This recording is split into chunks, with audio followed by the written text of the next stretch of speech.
What is up, DTV? Once again, I am Eric Daystren. I'm going to be reviewing Season 5, Episode 7 of Game of Thrones called The Gift. Now, this was a much, much better episode than last week, so I'll just go right to it. So we're at the wall.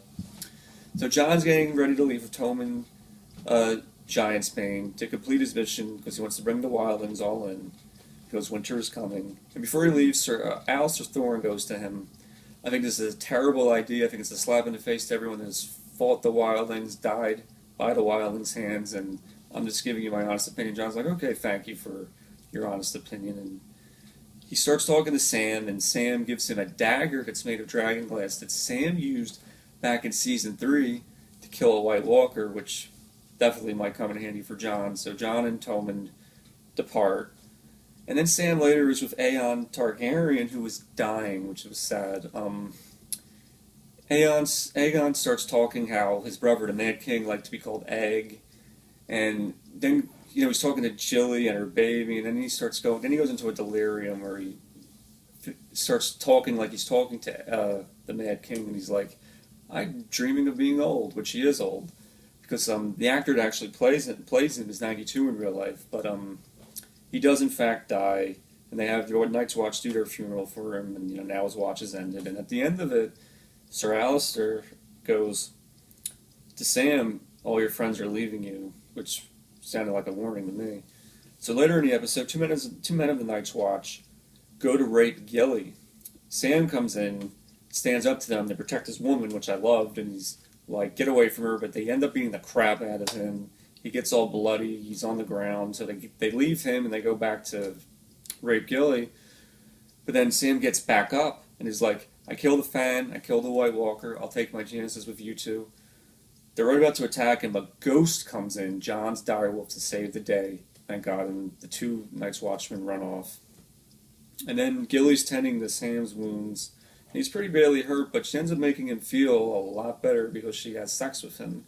So that'll make anyone feel better, so congrats, Sam. Way to go. So over in Stannis' camp, I want to talk about this. Sir Davos comes in, and he's like, Your Grace, some of our soldiers left. The winter is being brutal. We're in big trouble. I think we should go back to Castle Black and regroup. And Stannis is like, no, winter is coming. You know what that means. We either march to victory or we march to defeat. We have to do this. So Davos leaves, and then Stannis starts talking to the Red Woman, Melisandre, and she says, I've shown you what King's blood can do, with Stannis' nephew, Gendry, Robert's bastard, when they took the bleach blood. She's like, Joffrey died, Robb Stark died, we need something like that to happen again for you to succeed, and we have someone even better than Gendry. We have your daughter, and your blood runs through her veins. She wants to sacrifice Shireen, but Stannis is like, what are you, nuts? You're not killing my daughter. Then she starts trying to convince him, and he finally just goes, get out! Which I loved. I was like, go, Stannis. And he's like, get out, you're not doing this to my daughter. And I was like, I really hope Stannis holds his ground. I do not want to see Shireen die. I love her character. I do not want to see her burn to death. I think it will be horrible. I really hope the show does not do it and doesn't go there. I don't want to see that happen. So that's what's going on in Stannis' camp. So next, over in Winterfell, Theon comes into Sansa's chambers, and she just looks all messed up. She pleads to Theon to help her. Ramsay has been abusing her for weeks, so she tells Theon, please light this candle for me, like she was told by the woman who's loyal to her. Please light this candle. You betrayed my family. Please do this for me. So Theon looks like he's good at going to do it. So he walks up and he enters a room. No, Ramsay's sitting there. Then you see Sansa outside talking to Ramsay, and Ramsay starts talking to her like, hey, Stannis Baratheon's forces are coming, but it's not going to matter. I'll be the Warden of the North someday. You'll be my lady.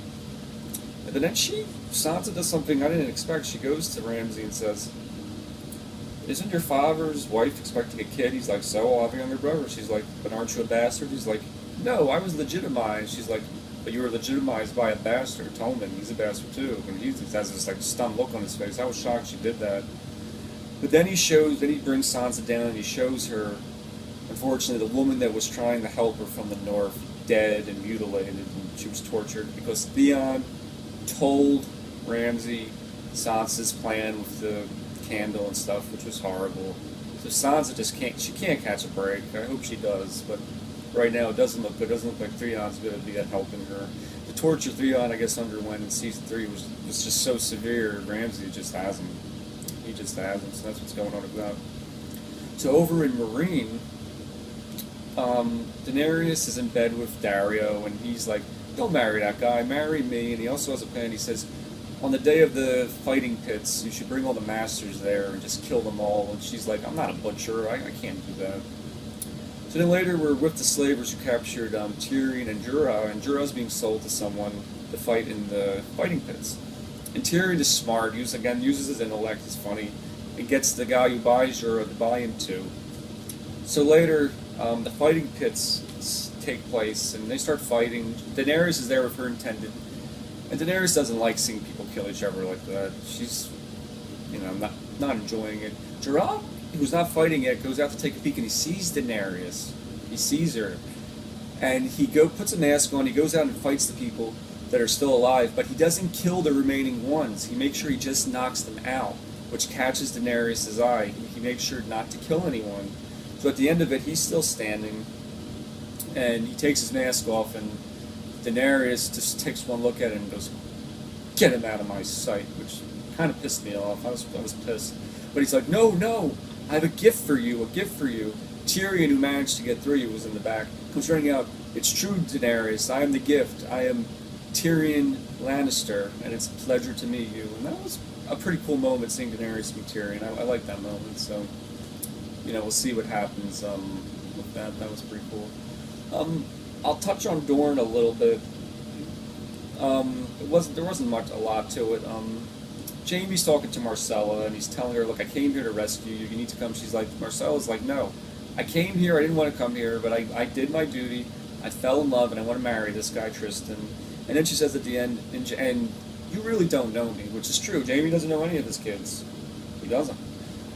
So then we see a scene in a jail cell with the Sand Snake girls on one side, Bronn on the other side. He starts talking, and then we find out one of the Sand Snake's daggers that hit Bronn was poisoned, because she learned from her father, all that kind of stuff. So he starts to die, and she kind of was toying with him. She gets naked and makes him say, "Who's the most beautiful girl in the world?" And he eventually says her, and she has an antidote she gives to Bronn, which I was glad about. I didn't want Bronn to die. So he was saved, which was good. I was happy about that. So I did not want him to die. So over now, a lot of stuff happened in King's Landing. So basically, Lady Olenna, the Queen of Thorns, Loras's and Marjorie's grandmother, is doing everything she can to get them released. She talks to the High Sparrow. It does no good. But then she meets with Littlefinger, and in Littlefinger's old brothel, and she reminds Littlefinger, our fates are kind of entwined because we both had Joffrey killed. It was our plot. And Littlefinger gives her a piece of information, a very valuable piece of information, which I'll talk about in a little bit. So basically, Cersei's with Tommen, and Tommen's all pleading, "That's my woman. I love Marjorie." He's finally showing some backbone. He's showing me he can be a king a little bit. And he's like, "I'm going to start a war. I'll do whatever I have to. I want to get her back." But Cersei tries to calm him down and says, "Listen, I will talk with the High Sparrow on your behalf." So she goes to the High Sparrow. First she visits Marjorie, who doesn't look good. I felt terrible. And she acts like she's all concerned, but she's really just there to mock her and laugh. And Marjorie, who's smart, knows this, and she basically just screams at her, Get out of here." And Marjorie leaves, and then she starts talking with the High Sparrow again. And the High Sparrow starts going into history about some stuff in the room and this and that. But then he says to Cersei, "What are we going to uncover when we look in your closet? What will we find?" Then he starts going to a story how a young man came to us and cleansed his soul and all this, and he had a lot to say about you. And she's like, "What?" And then Lancel Lannister comes in. And this is the information that Littlefinger told the Lady Olenna. So now the High Sparrow knows that Lancel Lannister and Cersei were having an affair, and they're cousins, and of course it's forbidden. So Cersei goes to leave, but they won't let her leave. Some woman who works there won't budge.